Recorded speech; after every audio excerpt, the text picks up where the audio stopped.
우리가 지금까지 구약 성경의 법전, 출애굽기에 있는 언약 법전, 레위기에 있는 성결 법전, 그리고 신명기에 있는 신명기 법전을 다루고 또 그것과 연관해서 십계명과의 연계점을 우리가 살펴봤습니다.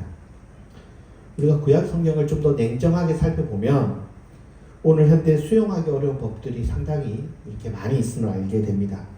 방탕하고 완악한 아들은 사형에 처해라 라든지 이런 법들은 현대에 적용하기가 쉽지 않은 법들이 있죠.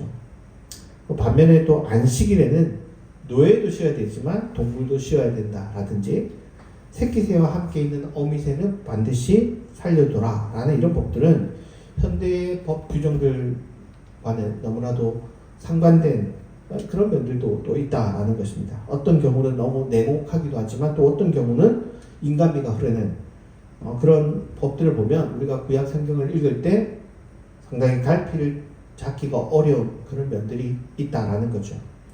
그런 점들이 우리가 구약 성경을 읽을 때마다 느끼는 어려운 점이지 않나라는 생각을 하게 됩니다. 그리고 우리가 성경을 어느 한 구절만 읽고 그 내용을 적용한다든지 또 그 말씀이 이렇게 쓰여져 있으니까 우리는 이렇게 행동해야 된다라든지 이렇게 말하는 것은 상당히 그 말씀을 오용할 여지가 많다라는 거죠. 그러니까 이런 구절에 대해서 우리가 비판적인 시각, 이거는 현대에 적용하기 어렵다, 이건 안 해야지 이런 생각을 하지 않고 예를 들어서 구약성경에서 가장 좀 잔인하게 보이는 법들 중에 적에 대해서 모두 다 진멸해라, 모두 다 죽여라, 남녀노소도 노소를 다 처형해라 이런 구절을 보면서 우리가 적들을 향해서 우리 사회에 내가 생각하는 반대적들, 기독교의 반대적들에 대해서 아주 심각한 폭력을 해야 하는 것이 당연하다라든지 또 폭력을 정당화한다든지 이런 식으로 한 구절 한 구절을 그냥 그대로 적용하면 굉장히 성경이 말하고 있는 말을 오용할 수 있다라는 것을 우리가 깊이 생각해 봐야 됩니다. 오늘 우리 현대의 어떤 폭력을 정당화하고요. 또 한국교회가 지금 엄청나게 욕들을 먹는 게 아주 보수 기독교잖아요. 그죠? 그런 보수 기독교가 어떤 자신들의 사상과 다른 상대를 향해서 혐오해야지, 배제해야지, 폭력을 가해도 되는 거야 라는 것처럼 부추기는 그런 것들을 보면 우리가 성경을 얼마나 적용하는 것을 조심스러워해야 되는가를 한 번 더 좀 생각해 보게 되는 것 같습니다. 그런 면에서 우리가 성경 하나하나의 그 의도와 조항 등을 잘 이해해야 되고 그런 선동에 우리가 잘 빠지지 않을 수 있도록 성경에 대해서 좀 깊이 있는 시각이 필요하다라는 겁니다. 그런 면에서 우리가 이런 구절 하나하나 특별히 구약 성경에서 폭력적으로 보여지는 거, 아주 문제가 있어 보이는 거, 이런 구절에 대해서 좀 깊이 있는 통찰이 필요한 거. 그냥 그대로 현대에 적용하면 지금 우리가 지금 우리 사회에 벌어진 이런 것과 다르지 않은 거죠. 그대로 적용하면 이렇게 되는 겁니다. 그래서 우리가 우리 사회의 어떤 무리를 일으키는 또 기독교의 어떤 우파들 이런 모습들을 보면서 우리가 성경을 무지성적으로 적용하는 일에 편입되어서는 안 된다. 이것을 좀 생각해 볼 필요가 있습니다. 그런 면에서 법전들에 나오는 무리하게 보이는 구절들이 결코 현대에 그대로 적용할 것이 아니라 이 법들이 쓰여져 있던 정황과 이 법들이 말하고 있는 바가 뭔가 우리가 정확히 좀 생각해 볼 필요가 있는 겁니다. 그러니까 그대로 적용하는 게 좋은 게 아닙니다. 그러니까 만약 성경이 자신들의 생각과 반대되는 적들을 무조건 죽이고 폭력을 쓰는 것을 정당화한다면 우리 그런 종교 믿으면 안 됩니다. 그런 생각도 따라서는 안 됩니다. 그런 점에서 우리가 성경이 뭘 말하고 있는가를 제대로 알고 거기에 따라서 행동하는 것이 오늘 한국 교회나 교회가 걸어가야 될 정당한 행동이지 그냥 그 구절이 그럴 수 있으니까 이건 해야 돼. 이런 식의 어떤 사고는 오늘 우리 사회가 벌어지고 있는 수많은 문제에 편승하는 것과 다르지 않다는 겁니다. 그런 면에서 우리가 이런 법들, 폭력적으로 보이는 구절들, 또 우리 사회에 적용하기 어려운 어떤 남녀 차별적인 그런 것들, 혐오와 배제의 구절들을 우리가 조금 이 구절이 쓰여있는 정황과 사항들을 보면서 제대로 파악할 수 있어야 된다. 우리가 이 시리즈를 통해서 기억했으면 좋겠습니다. 오늘 우리에게 적용하기 어려운 그런 많은 법들이 있음에도 불구하고 이 법들을 우리가 보면서 나왔던 결론이 무엇이냐면 권력을 정당화하기 위해 이 법들이 있는 게 아니라는 겁니다. 고대의 모든 법들은요. 메소포타미아도 그렇고요. 이집트도 그렇고요. 메소포타미아도 한 시대만 있는 거 아니거든요. 꽤 오랜 시대의 국가와 나라의 법이 있는데 그 법들이 대부분이 뭐냐면 권력의 정당화를 위해서 만들어진 겁니다. 근데 성경은 그렇지 않다. 그게 굉장히 놀랍습니다. 그 이유는 나라가 망한 이후에 성찰한 생각이 들어왔기 때문에. 그래서 권력을 정당화하지 않습니다. 오히려 그들이 나라가 망한 이유에 대한 성찰이 들어가 있기 때문에 약자를 보호해야 된다는 것, 힘없는 사람을 지키는 것이 우리가 해야 될 일이었다는 것에 대한 아주 깊은 성찰이 구약 성경은 담겨져 있는 겁니다.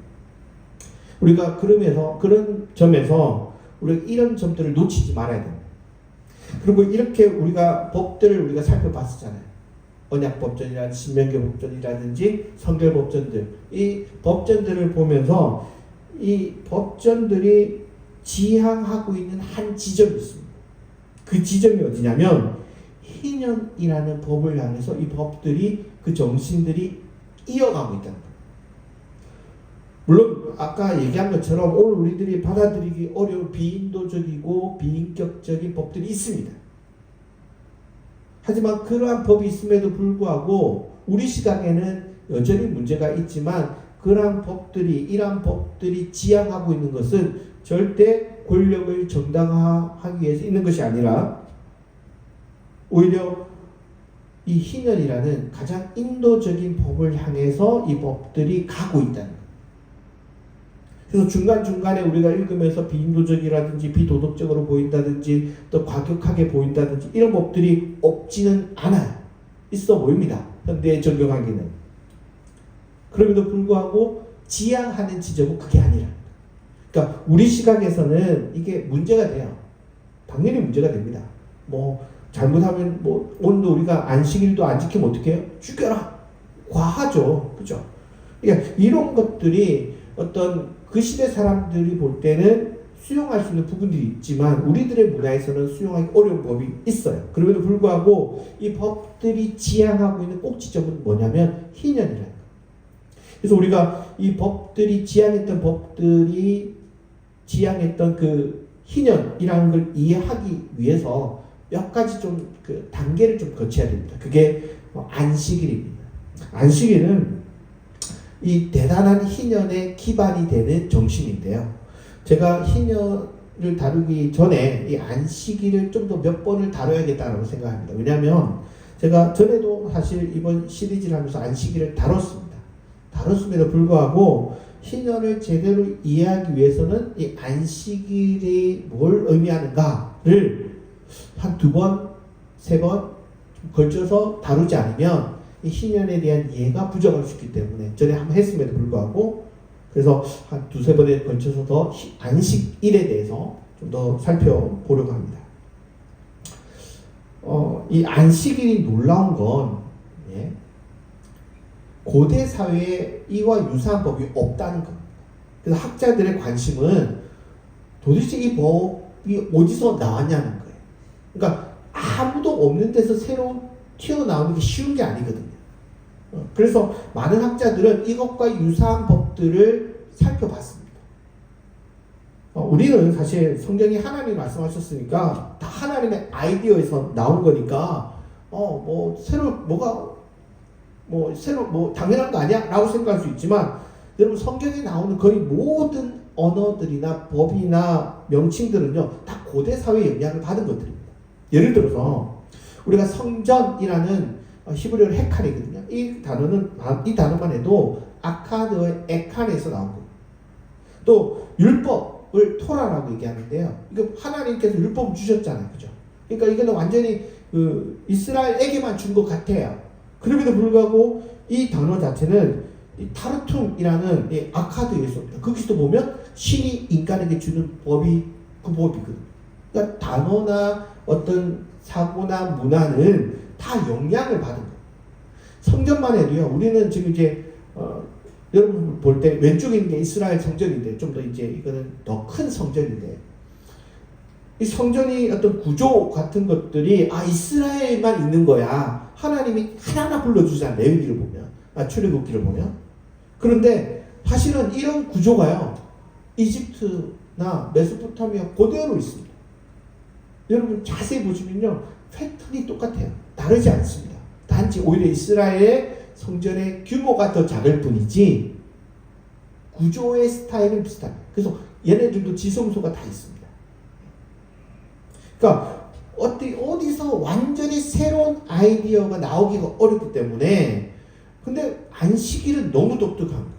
찾아보기가 힘든 거예요. 그래서 학자들이 이 안식일과 비슷한 게 뭐가 있을까 살펴봤습니다. 저도 이렇게 굉장히 관심이 있었어요. 여러분들은 별 관심 없을지 모르겠지만 저는 굉장히 관심사에 있었던 것들인데요. 이 히브리어로 이 안식일을 샤밧이라고 합니다. 샤밧. 이게 무슨 뜻이냐면 멈추다. 멈추다라는 단어에서 나온 단어인데, 이것과 비슷한 단어가 있습니다. 이 아카드에 보면, 그러니까 메소포타미아에 있는 언어인데 샤바트가 있습니다. 근데 이 단어의 문제는 뭐냐면 스펠링이 다릅니다. 여러분 스펠링이 다르면 다른 거예요, 사실은. 예. 우리 이 두 나라 이 고대 사회는 다 모음이었거든요. 모음은 뭐 아무 때나 붙여도 조금 뭐 틀리는 게 아닌데 자음이 들으면 다른 단어입니다. 예. 우리도 마찬가지예요. 뭐 비슷한 단어 같아도요, 이게 단어 하나가 그 글자 하나만 달라도 다른 거예요, 완전히. 그래서 이게 똑같지는 않습니다. 단어적인 면에서 샤바트하고 비슷하지만 샤바트가 아니에요, 사실.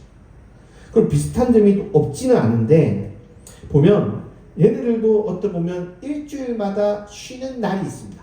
그게 뭐니까 7일, 14일, 19일, 20일, 28일인데 19일 딱 빼면 뭐죠? 7일 주기죠. 그래서 뭔가 얘네들도 어떤 그 쉬는 어떤 날로 잡은 것들이 있는데 이게 다릅니다. 의미가 다릅니다. 이게 왜냐하면 얘네들은 이 샤바트라고 부를 때는 악일입니다. 악일. 그래서 악령이 득실거리는 날. 그래서 쉬는 거지 좋은 날이라서 쉬는 게 아닙니다. 안 좋은 날이기 때문에 의사도 그날은 진료 안 거고요. 왕도 그다음에 성직자도 이 날은 그냥 쉬는 겁니다. 그러니까 축복이나 행복의 날이 아닙니다. 근데 샤바트, 히브리어의 안식일이라는 뜻은요, 절대적인 휴식의 날, 높은 휴일, 또 축하의 시간이라고 번역이 되는 단어이기 때문에 고대 근동의 의미와 완전히 다른 거죠. 그러니까 쉬는 날의 의미가 다른 겁니다. 그러니까 금기일이 나빠서 금기일로 삼은 건데 이스라엘의 안식일은 최고로 축하하는 날이기 때문에 이거는 같은 게 아니에요. 전혀 다른 겁니다. 더군다나 그 노예들까지 쉰다? 이런 면에서 의미가 전혀 다른 겁니다. 또 이 아시리아의 우멘 넴루티라는 비슷한 또 이 쉬는 날이 있는데요. 이것도 역시 운수 나쁜 날입니다. 운수 나쁜 날. 여기도 보면 1일, 7일, 14일, 19일, 20일, 28일 해서 이것도 보면 뭔가 1일이 하나 더 있는데 이것도 7일 주기로 보입니다. 그런데 또 다른 점 뭐냐면 얘네들은 19일이 제일 중요합니다. 7일 주기하고 상관없습니다. 그런 면에서 또 이렇게 또 그렇게 맞지 않고요. 그 외에도 겐족 속의 토성 숭배일이라든지 아니면 가나안의 장날이라든지 뭐 이런 것들과 뭐 유사한 면들을 학자들이 계속해서 연구해 봤는데 결론은 뭐냐? 성공적인 대안이 없는 거예요. 비슷한 게 없습니다. 그렇다는 건 어쩔 수가 없어요. 지금까지 우리가 안 자료로는 성경과 비슷한 그 유래를 찾아볼 수 있는 제도가 없다는 거예요. 아직은 우리가 못 찾은 걸 수도 있지만 없는 겁니다. 그러니까 그럼에도 불구하고 이 제도가 이스라엘에서는 아주 초기부터 있었던 것 같습니다. 초기부터. 우리는 뭐 당연히 모세오경이 뭐 모세가 썼고 뭐 이런 식으로 하면서 초기부터 당연히 있는 거라 생각하지만 그러지 않을 가능성이 훨씬 더 높거든요. 그러니까 근데 이스라엘의 이 문화 자체가 아주 초기부터 정착되어 있습니다. 굉장히 강력한 의지를 갖고 있는 거예요. 국가 형성에 있어서 다른 어떤 것보다도 이 안식일에 대한 의지가 강하다라는 것은 다른 어떤 것보다 이 무게감이 다른 거예요.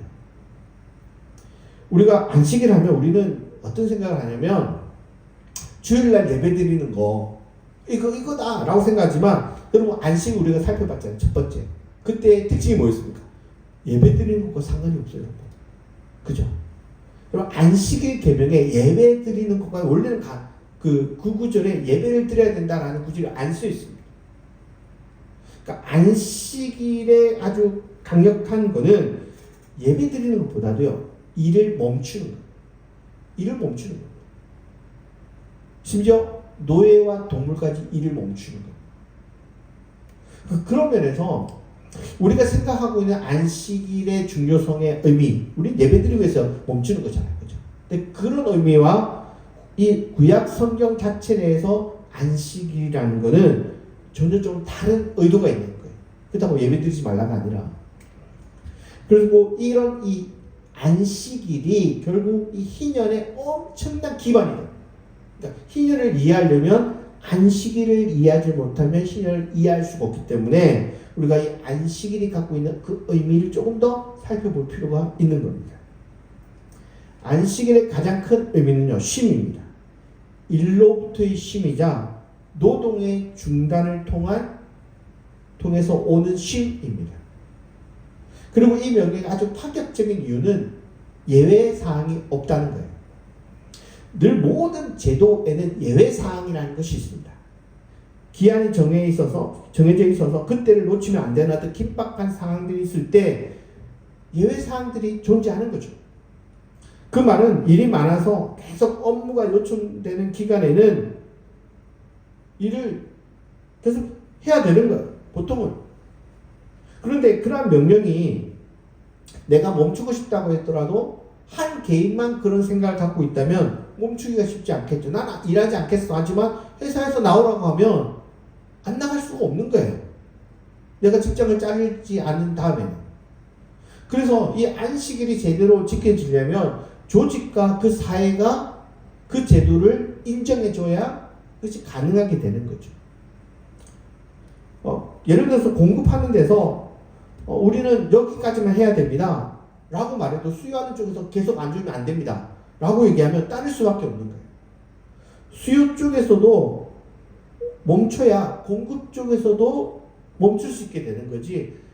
네가 안 주면 내가 너희 회사한테 안 주겠다. 일거리를 안 주겠다. 그러면 공급하는데도 계속 일할 수밖에 없는 거죠. 그래서 공급 쪽에서 계속 달라고 하고 그러면 수요는 쪽에서는 멈추고 싶고 안 하고 싶지만 안 돌릴 수가 없고 공장을 놀릴 수가 없기 때문에 계속 돌려야 되면 결국 공장을 돌리려면 사람이 투입돼야 되고 그러면서 계속해서 악순환이 순환되는 겁니다. 사람은 쉴 수 없게 되고 쉴 수 없는 노동 공간은 언젠가 어디선가 문제가 터지게 되어 있는 거죠. 공장이 잘 된다고 계속 돌리면 어딘가 언젠가 문제가 터지고 그러면 공급하는 쪽에서도 문제가 생기고 수요하는 쪽에서도 문제가 터져서 결국은 악순환이 진행되게 되는 거고 거기에는 누군가의 희생, 약한 사람의 희생이 계속해서 지속적으로 요구되게 되는 것입니다. 그런 지속적인 희생을 당하는 희생양은 결국 누가 가지게 될까요? 약자가 가지는. 그래서 이 상류층이 어떤 힘을 갖고 있으려면 항상 약자의 생명을 기반으로 해서 그 사회가 돌아가는 거예요. 그래서 그거를 윗사람이 멈추지 않으면 약자의 희생은 계속해서 돌아가는 거죠. 이걸 굉장히 잘 보여줬던 영화가 봉준호의 설국열차였죠.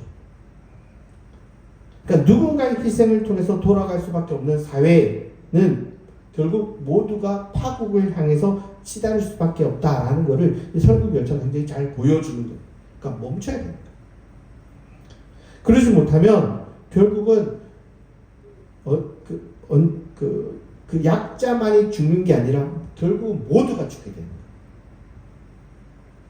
거예요. 이 안식일은 그런 사회에 죽을지도 몰라 하며 계속 노동을 그러니까 그걸 못하면 죽을지도 몰라 하며 계속 노동을 강요하지만 그 모두가 죽는 길로 갈 수밖에 없는 거예요.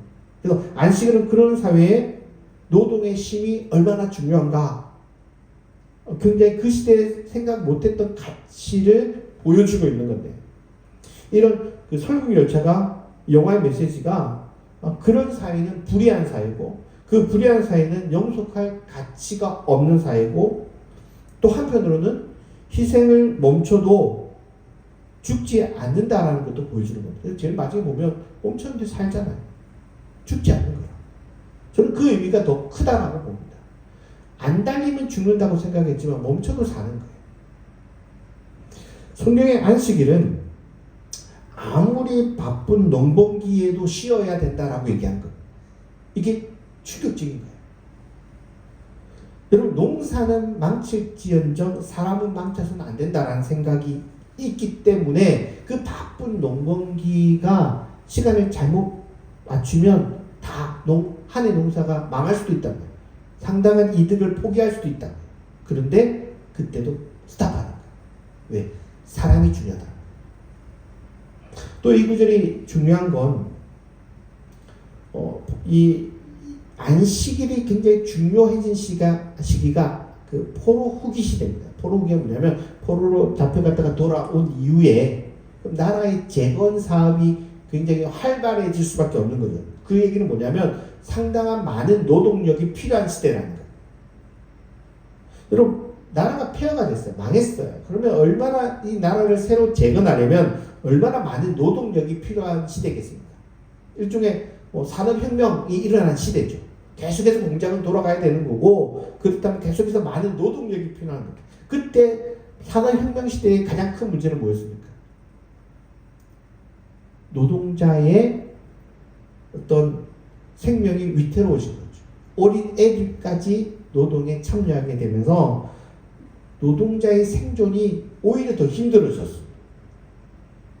마찬가지로 굉장히 많은 노동력이 필요한 시기에 이 구절이 있다.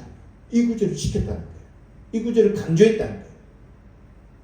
포로 후기에 과도한 노동력이 그 필요한 시기에 이거를 주도로 했던 게 제사장들이었습니다. 근데 그 제사장들이 그 주도하는 사람들을 중심으로 해서 노동 금지 규정을 강화했다라는 것은 보통 놀라운 일이 아닙니다.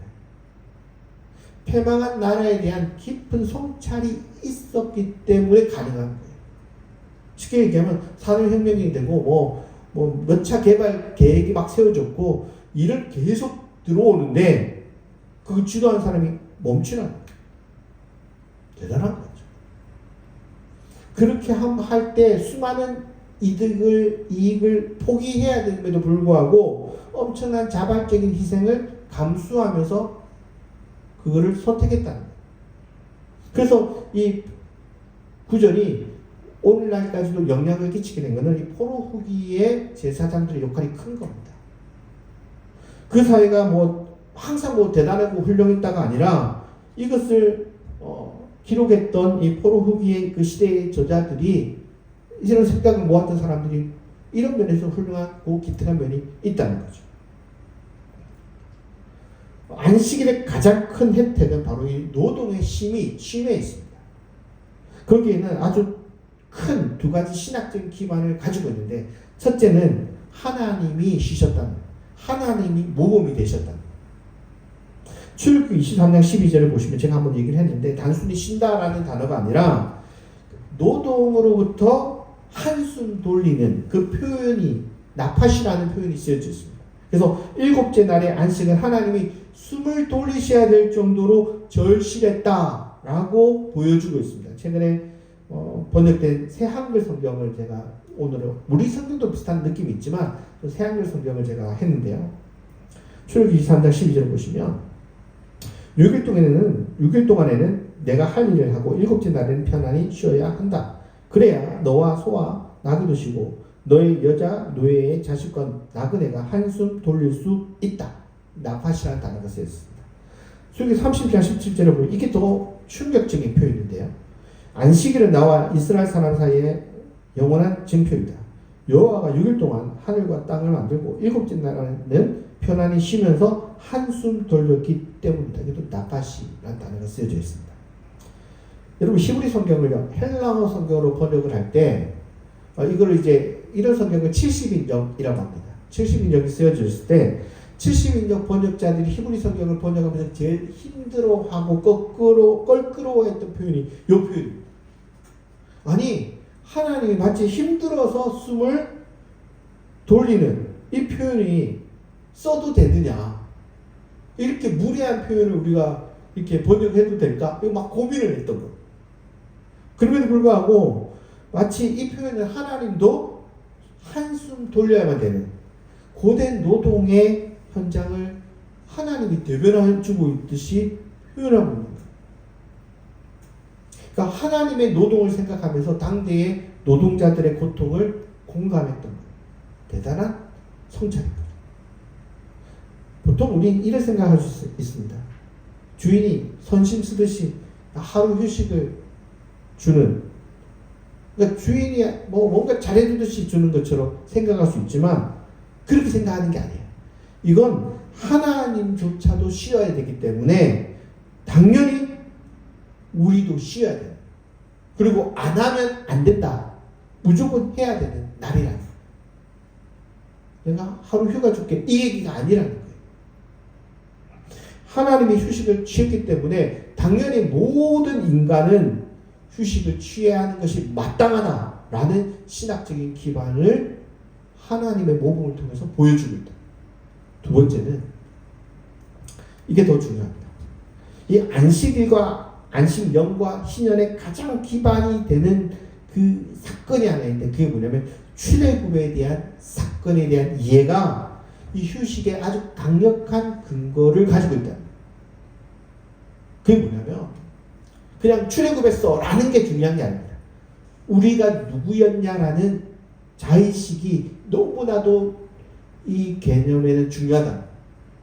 우리가 원래는 종살이 하는 자였고 노예였다는 겁니다. 그리고 노예 해방이 자신들의 정체성이라는 엄청난 자기 고백이 있다. 여러분 세상에요, 건국을 할 때 모든 나라들이 새로 나라가 만들어질 때 대부분 지배계층이 그냥 왕노를 하고 있는데 내가 또 나라를 바꾸겠어 이런 경우는 하나도 없습니다. 대부분 뭐냐면 고통당하는 사람, 피지배계층이 지배계층을 무너뜨리고 나라를 세우는 겁니다. 그렇죠? 그게 기본적인 거예요. 나라가 세워질 때. 그러면 모든 대부분의 나라들은 나라가 건국될 때 자신들의 원래 입장은 다 원래도 피지배 계층이었던 거예요. 그렇지만 어느 나라가 내가 원래는 피지배 계층이었는데, 내가 원래는 낮은 계급이었는데, 내가 원래는 핍박받았는데, 내가 원래는 농민이었는데, 내가 원래는 노예였는데 라고 얘기하는 나라가 없습니다. 어떤 나라도 그런 나라가 없습니다. 오히려 나는 무엇인가 새로운 나라를 세울 만한 자격이 있는 사람이야 라는 얘기를 하지, 나는 자격이 없었던 사람이라고 고백한 나라의 신앙 고백은 없습니다. 그런데 이스라엘은 뭘 얘기하냐면 내가 노예였다. 그거를 고백하고 있는 거예요. 심지어 이것들은 자신들이 원해서가 아니라 하나님의 종교의 가장 밑바닥 정신에, 여러분 이 정신이 없으면 결코 이 고백을 하는 게 쉬운 게 아닙니다. 애초에 나라가 탄생할 때부터 처음부터 이 고백은 이 하나님 신앙과 이 고백은 아주 밀접하게 관련되어 있습니다. 우리가 이스라엘이 나라라는 나라가 처음 창립될 때 우리는 출애굽보다 무슨 생각을 먼저 할 수 있냐면 사울을 먼저 생각할 수 있어요. 왜? 초대 왕이기 때문에. 그런데 이스라엘은 그런 생각을 안 합니다. 우리의 근본은 노예였다. 종살이의 억압에서 해방되고 자유를 얻는 그 자리가 없었다면 이스라엘이라는 나라는 창출될 수 없다는 생각을 갖고 있습니다. 그리고 그 출애굽의 최정점에 누가 있냐? 하나님이 계셨다. 우리가 똘똘 뭉쳐서 뭔가 지배계층에 대해서 반항을 해서 우리 스스로가 이뤄냈다든지 우리의 노력이라든지 우리의 열심으로 이거를 차지했다는 게 아니라 그냥 하나님 혼자서 하시고, 하나님이 그냥 주도적으로 우리 별 생각도 없었는데 하나님이 자꾸 끌고 가셔가지고 그 구원의 행위를 이루셨기 때문에 토를 할 수가 없는 거예요. 주인공이 하나님이에요. 당대 최고의 국방력을 가지고 있었던 그 이집트를 누구 지도자도 없었던 그 일개소수의 민족이 초토화시키고 나올 수 있었다? 이거는 하나님의 주도적인 어떤 행동이 아니면 대답할 길이 없는 거예요.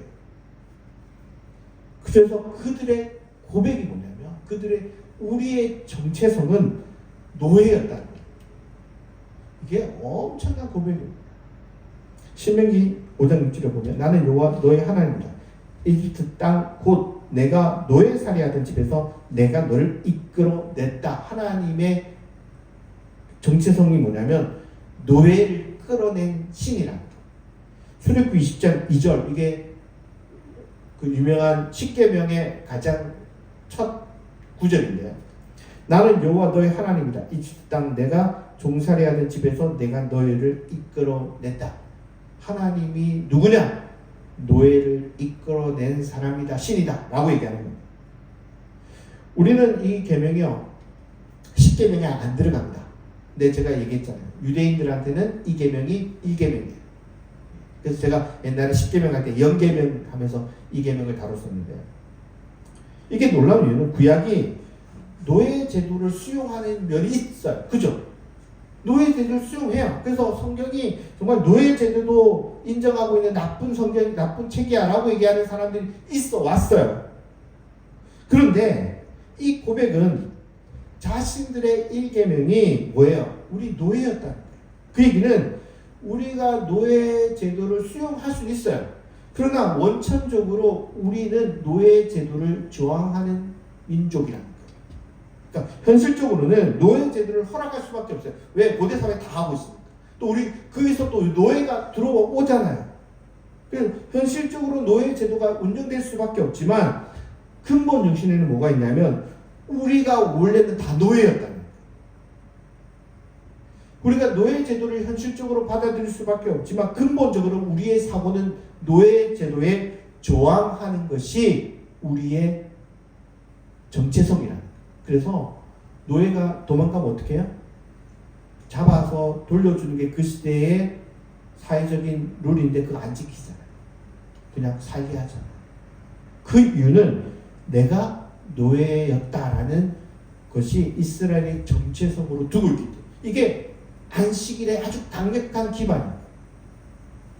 그리고 이것이 희년의 가장 강력한 기반 정신이 되는 거예요. 당장은 노예 제도, 노동, 과도한 노동 이거 허락할 수밖에 없는 또 조항과 상황이 있어서 우리도 수용할 수밖에 없어요. 또 단순히 일주일에 하루 쉬어야 되는 그 상황 어떻게 이렇게 할 수밖에 없지만 결국 우리가 지향하는 건 결국 뭐냐면 노예의 자리가 아니라는 거예요. 우리가 당장은 너희가 하루만 쉬게 하는 그거 있지만 그런 생각이 아니라 안식일이 지향하는 거는 우리 모두가 노예에서 뭐가 되는 거예요? 자유인이 되는 거예요. 모두가 생존의 위기에서 놓여서 자유함을 누리는 거 이게 안식일의 기본 정신이고 우리나라의 정신이에요. 대단한 거죠. 그래서 아주 핵심 단어 중에 하나가 너처럼이라는 거예요. 너처럼. 신명기 5장에 보면 일곱째 날은 여호와 너희 하나님의 안식일이다. 너는 아무 일도 하지 마라. 너희 아들과 딸도 남자 노예와 여자 노예도 소와 나귀와 아무 집짐승도 너희 성문 안에 머무는 나그네도 마찬가지다. 그래서 너희 남자 노예와 여자 노예도 너처럼 편히 쉬게 해야 한다. 너는 기억해야 한다. 이집트 땅에서도 너도 노예였는데 여호와 너의 하나님이 강한 손과 펴신 팔로 너를 거기서 이끌어냈다. 그리하여 여호와 너의 하나님이 너에게 안식일을 지키라고 명령했다. 이게 뭐냐면 저들이 지금은 노예일지 모르겠다. 하지만 언젠가 이들은 너처럼 노예에서 해방돼서 자유인이 될 사람이다. 그러니 너도 그들을 대할 때 노예처럼 대할 것이 아니라 너와 동일한, 너와 똑같은, 너 같은, 너처럼 사랑으로 바라보고 살펴봐라. 이게 안식일에 깔려있는 가장 기본 정신이라는 겁니다. 우리가 안식일에 가진 두 가지 정신이 안식연이나 희년으로 뻗어가는 가장 기반이 되는 정신이라고 제가 지금 얘기하고 있는 건데요. 내가 누군가를 학대하고 착취해서 얻는 것이 마냥 당연한 것이 아니라 잘못된 생각이다라는 것을 얘기하는 거예요. 다른 국가에서는 당연하게 생각하는 자유인과 노예, 그 당연한 거예요. 태어날 때부터 자유인이고 태어날 때부터 노예였고, 그리고 귀족은 노예를 함부로 대하는 거고 당연한 거야. 신분의 차이는 당연한 거야. 그리고 당연한 것을 강조하기 위해서 법들이 만들어지고, 그리고 밑에 계층은 위에 계층으로 올라가면 안 된다고 얘기를 해요. 그게 그리스의 그 법들이 그렇습니다. 아리스토텔레스가 그런 얘기야. 절대 올라오면 안 된대. 근데 그런 생각을 성경은 닫고 있습니다. 하지 않습니다. 모두가 그런 생각을 할 때 그런 생각을 멈추고 있습니다. 그렇게 해서 얻을 수 있는 노동의 착취는 불이하다. 그 생각까지도 뻗어가는 거예요. 누구나 오늘 하루 자유를 누리고 행복을 누리고 생존을 당연하게 여길 수 있도록 하는 것이 정상적인 것이고, 이것이 바른 것이고, 이것이 하나님이 원하는 거라. 나만 잘 먹고 나만 행복하고 나만 웃으면 행복한 게 아니라, 그때 네 주변에 누가 울고 있으면 네가 마냥 잘하고 있는 것만이 아니라는 거예요. 네가 뭔가 놓치고 있다는 거예요. 네가 실수한 거라는 거예요. 여러분, 광야에서 안식일날 가장 놀라운 거는 하루 일하지 않고도 여섯째 날에 일곱째 날에 양식까지 얻을 수 있다. 이게 아니라 평일에 각 사람이 먹을 만큼 그 이상으로 거둔 거는 먹을 수 없다는 거예요. 그게 더 놀라운 거예요. 과도한 생산과 저장으로 누군가의 생존을 빼앗는 것이면 과감하게 그것도 포기할 수 있어야 된다. 이 생각도 같이 갖고 있는 거예요. 여기에 안식일의 그 주인들의 자기 포기의 자세가 당연하게 해야 되는 의무조합입니다. 여러분, 예수를 믿는다는 건 나 혼자 웃고 나 혼자 행복한 것이 아니라 함께 행복한 거예요.